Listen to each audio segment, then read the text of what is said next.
The door to heaven is not a revolving door. It's not a revolving door. It spits you out every time a flaw is found. For once you walk through that door, you become righteous. That's what people don't understand. I love that old hymn of the faith that says, when he shall come with trumpet sound, O may I then in him be found, dressed in his righteousness alone, faultless to stand before the throne. We see ourselves as we are in the flesh. God sees us as we are in the Spirit, perfectly righteous in the Lord Jesus Christ.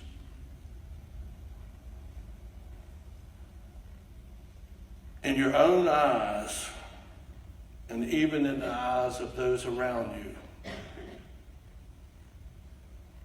you see all your own flaws. You know all your own flaws. And those that are closest to you know all your own flaws. But when God looks upon you,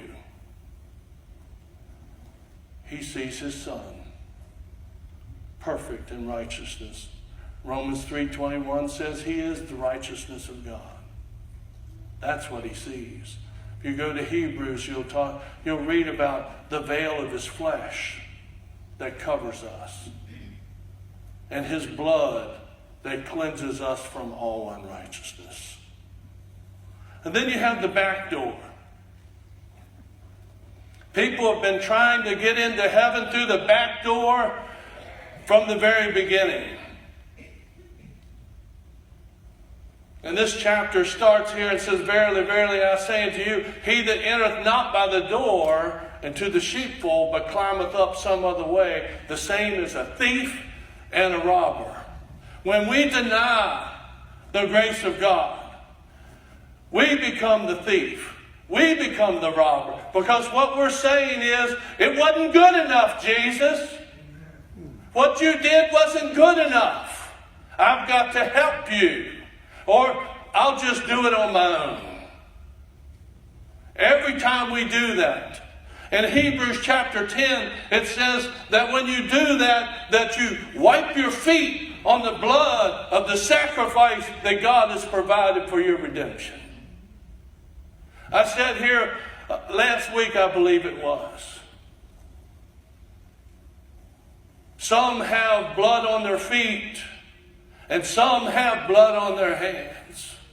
Those who refuse God's grace have the blood of his precious, spotless lamb on their feet. And those who refuse to tell others about him have the blood of that person on their hands.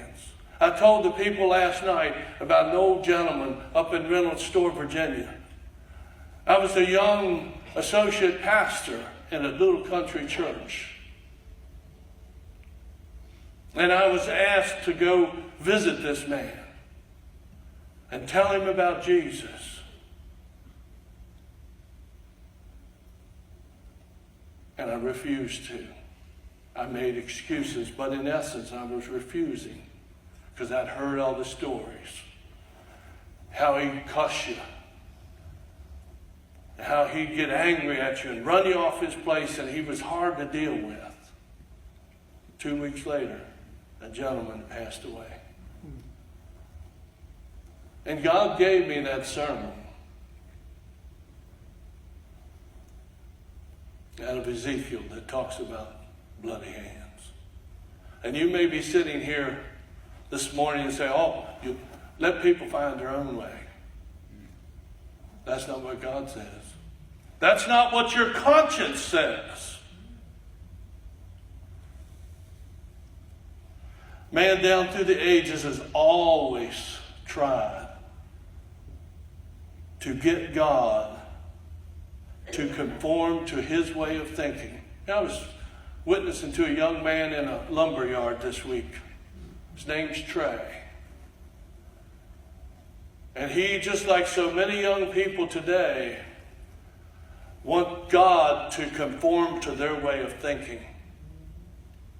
They want to find flaws in God and say, well, look at this, or look at that. Or if he's God, why did he allow this to happen or that to happen?